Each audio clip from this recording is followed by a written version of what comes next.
नमस्कार। दीपावली के पंच पर्व जो धनतेरस से भाई दूज तक चलते हैं, उसमें आज हम नरक चौदस, जिसे रूप चौदस भी कहते हैं या छोटी दीपावली भी कहीं कहीं कहा जाता है, इसके बारे में बात करेंगे। आपको मैं बताऊंगा कि आप लोगों को करना क्या है इस दिन। दीपावली के पंच दिवसीय पूजा का यह दूसरा दिन है। दीपावली अर्थात प्रकाश का त्यौहार। प्रकाश हमारे जीवन में कितना महत्व रखता है, दीपावली हमें बताती है। मानव जीवन में रोशनी अर्थात प्रकाश का क्या महत्व है। रोशनी अर्थात प्रकाश में देखना स्पष्टता का बोध होता है, क्योंकि स्पष्टता हमारे जीवन में महत्वपूर्ण है और स्पष्टता से ही प्रकाश का बोध होता है। दीपावली इसलिए महत्वपूर्ण है। अब इसे नरक चतुर्दशी क्यों कहा जाता है? नरकासुर नाम का एक राक्षस था जिसने सारे विश्व में आतंक मचा के रखा था।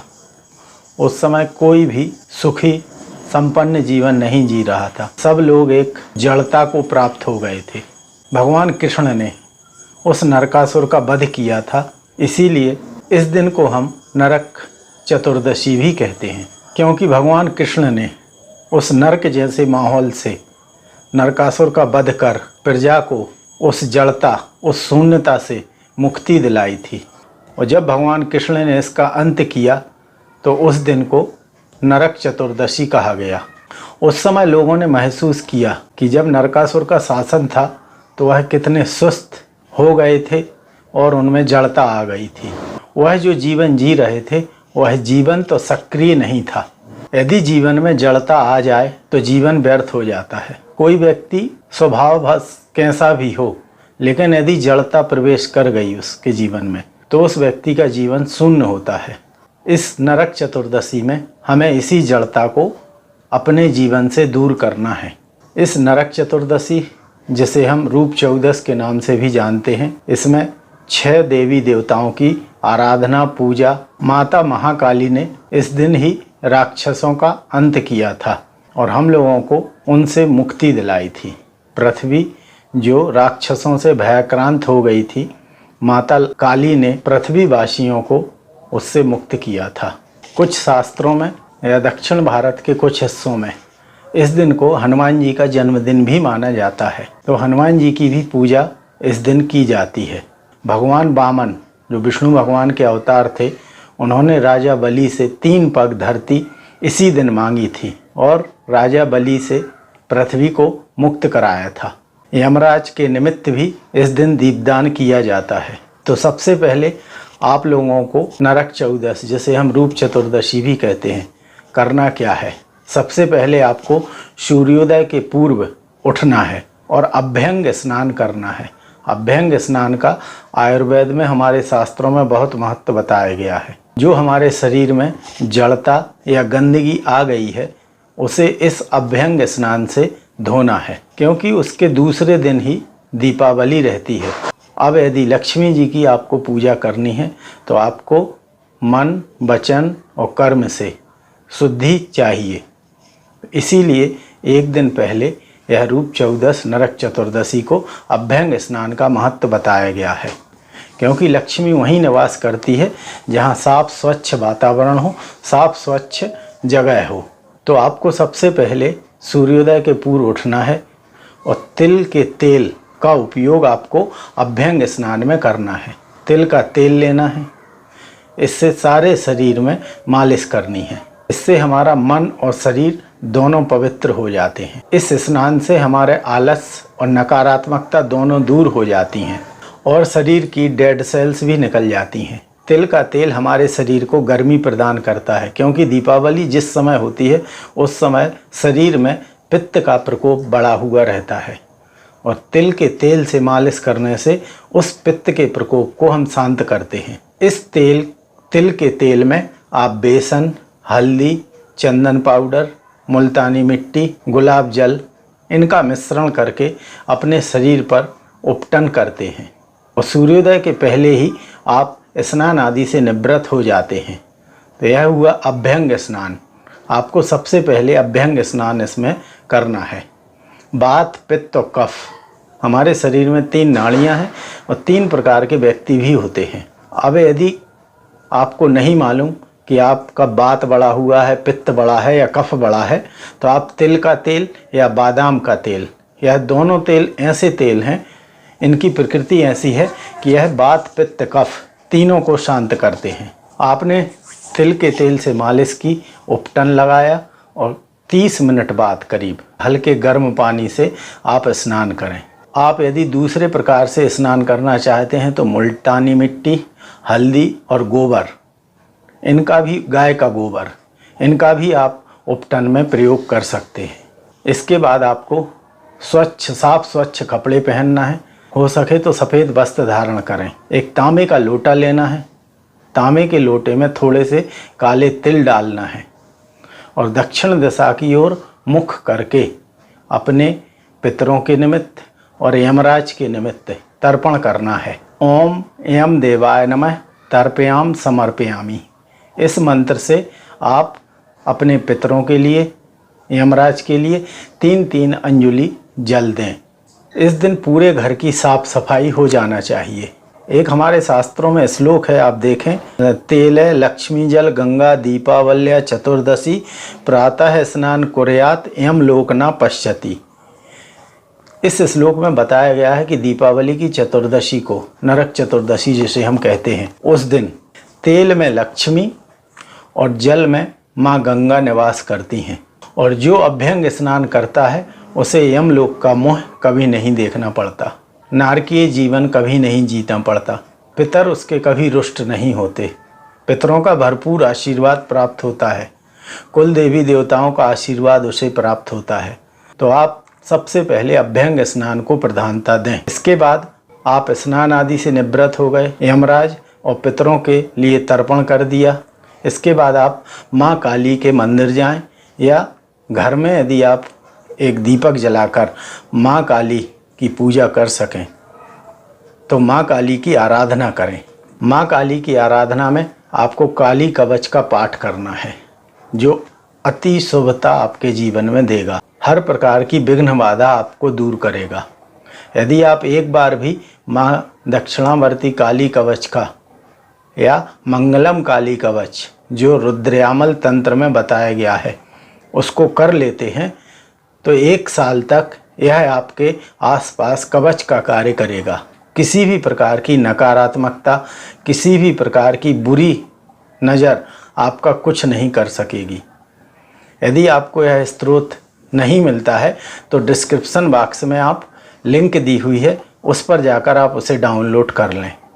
इसके बाद आपको शंकर जी के मंदिर जाना है। शंकर जी के मंदिर में आपको चावल और एक शुद्ध घी का दीपक जलाना है। कृष्ण मंदिर में जाएं, वहाँ भी दीपक जलाएं और हनुमान जी के मंदिर में जाएं, वहाँ हनुमान जी का, जैसा मैंने बताया कि इस दिन हनुमान जन्मोत्सव भी कहीं कहीं मनाया जाता है, तो आप जाएं, नारियल लेकर जाएं हनुमान जी के मंदिर, आरती करें, भोग लगाएं, फूल फल धूप बत्ती करें, हनुमान जी से प्रार्थना करें कि हम लोगों के जीवन में जो भी कष्ट परेशानियां हैं उनको दूर करें। और वहीं बैठकर एक बार हनुमान चालीसा का पाठ या एक बार बजरंग माला का पाठ जरूर करें। अब आपको शाम के समय घर के मुख्य द्वार पर एक 4 मुखी दीपक सरसों के तेल का जलाना है, जिसमें रुई की जगह आपको कलावा का इस्तेमाल करना है, रुई की बाती का इस्तेमाल नहीं करना है। और फिर आप जैसी पूजा आप घर में करते हैं या जो आपने धनतेरस के समय, मैंने जैसा बताया था आपको वीडियो में कि धनतेरस में आपको लक्ष्मी और गणेश जी की, कुबेर भगवान की मूर्ति या फोटो जमा लेना है। इस दिन आपको 14 दीपक जलाने हैं और एक शुद्ध घी का दीपक जो लक्ष्मी जी की मूर्ति के बिल्कुल सामने, उसको जलाना है। और आप पंचोपचार से यह पूजा करें। पंचोपचार से पूजा करने के बाद आप किसी सरोवर, मंदिर और पीपल, इन 3 जगहों पर दीपदान जरूर करें। दीपदान का अर्थ है आप सरोवर के निकट जाकर एक दीप जलाएं, मंदिर में जाकर एक दीप जलाएं शाम के समय, और पीपल के नीचे एक दीपक जरूर जलाएं। पीपल का पेड़ नहीं है तो बरगद या बिल्व पत्र के वृक्ष के नीचे एक दीपक जरूर जलाएं। और यदि आप तीनों वृक्षों के नीचे जला सकते हैं तो अति उत्तम होगा, क्योंकि इस दिन यहाँ दीपक जलाने से, जो दीपदान करते हैं हम, हमारे पितरों को शांति एवं मुक्ति मिलती है। किसी भी पूजा में यदि पितर हमें आशीर्वाद नहीं देते तो वह पूजा का फल हमें प्राप्त नहीं होता। मैंने पहले भी अपने वीडियो में आपको पूरा विज्ञान बताया है इसका। फिर जैसा मैंने अभी बताया कि 14 दीपक आपको पूजा स्थल में जलाने हैं। माँ लक्ष्मी के साथ भगवान विष्णु की और गणेश भगवान की पूजा करनी है। इसके बाद आप पंचोपचार विधि से जब पूजा कर चुके हैं तो 16 पाठ श्री सूक्त के और 1 पाठ कनक धारा स्तोत्र का आपको करना है। जैसा धनतेरस के दिन आपने 16 पाठ श्री सूक्त के किए थे और 1 पाठ कनक धारा स्तोत्र का किया था, तो नरक चतुर्दशी के दिन भी आपको वही विधि अपनानी है। और उसी प्रकार कमल गट्टे के बीजों को शुद्ध घी में मिलाकर श्री सूक्त के मंत्रों से हवन करना है। इतना करने के बाद आप लक्ष्मी जी का बीज मंत्र श्रीम श्रीम, इस बीज मंत्र की 11 माला वहीं बैठकर आप जाप करें। इतनी सब पूजा होने के बाद, सारी पूजा संपन्न होने के बाद, रात में घर का बुजुर्ग व्यक्ति, आयु में जो आप लोगों में बड़ा हुए वह व्यक्ति एक सरसों के तेल का दीपक जलाए, उसे थाली में रख ले और सारे घर में उस दीपक को लेकर घूमे। और इसके बाद वह दीपक लेकर बाहर निकल जाए और घर से कुछ दूरी पर, जहाँ चौराहा तिराहा या कोई मैदान है, ऐसी जगह पर उस दीपक को रख कर वापस आ जाए और मुड़कर ना देखे। इस सारी क्रिया के दौरान किसी और व्यक्ति को, घर का जो सदस्य है, उसको ना तो उसके साथ जाना है ना घर से बाहर निकलना है। जब वह व्यक्ति जो दीपक रखने गया है घर आए तो घर के बाहर हाथ पैर धो ले और इसके बाद घर में प्रवेश करें, तो आप देखेंगे कि आपके ऊपर लक्ष्मी की कृपा होना चालू हो गई। क्योंकि माता महाकाली ने ही कहा है कि अंत से ही आरंभ की शुरुआत होती है। किसी भी चीज़ का अंत होना जरूरी है, तभी आरंभ की शुरुआत होगी। तो नरक चतुर्दशी, जिसे हम रूप चौदस भी कहते हैं, उसमें 2 चीज़ों का आपको विशेष ध्यान रखना है। पहला है अभ्यंग स्नान, जो ज़रूर आपको करना है, क्योंकि दूसरे दिन आप लक्ष्मी माता की पूजा करने के लिए दीपावली पर तैयार होंगे। और जब यदि आप मन वचन कर्म वाणी से शुद्ध नहीं होंगे तो गंदे स्थान, मैले स्थान, अस्वच्छ स्थान पर लक्ष्मी कभी निवास नहीं करती। इसीलिए आपको सबसे पहले अभ्यंग स्नान करना है। हनुमान जी की, माता काली की, कृष्ण भगवान की पूजा करनी है। रात में एक दीपक घर के बाहर जलाना है, जो यम के निमित्त दीपक होगा। और 14 दीपक जलाकर माता लक्ष्मी की, गणेश जी और विष्णु भगवान के सहित घर में पूजा करनी है। श्री सूक्त का, कनक धारा स्तोत्र का पाठ करना है। इतनी आपको नरक चतुर्दशी के दिन पूजा करनी है। यदि आप इस प्रकार पूजा कर लेते हैं तो माता लक्ष्मी आपसे प्रसन्न होंगी और दीपावली के दिन आपको अपना आशीर्वाद प्रदान करेंगी।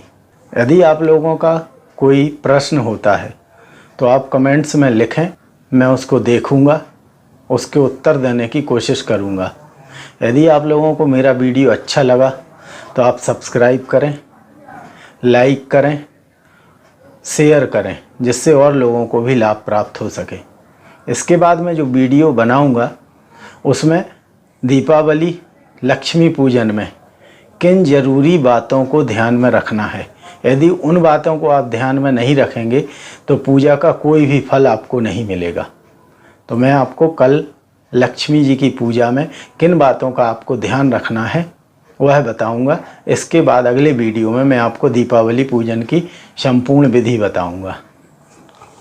नमस्कार।